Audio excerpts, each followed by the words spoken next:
لم يكن الذين كفروا من أهل الكتاب والمشركين منفكين حتى تأتيهم البينة رسول من الله يتلو صحفا مطهرة فيها كتب قيمة وما تفرق الذين أوتوا الكتاب إلا من بعد ما جاءتهم البينة وما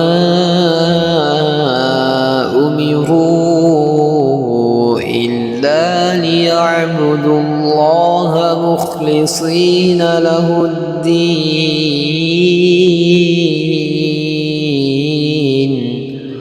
حنفاء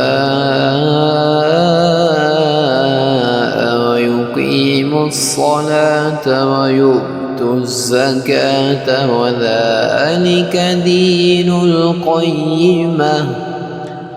إن الذين كفروا من أهل الكتاب والمشركين في نار جهنم خالدين فيها أولئك هم شر البرية إن الذين آمنوا وعملوا الصالحات أولئك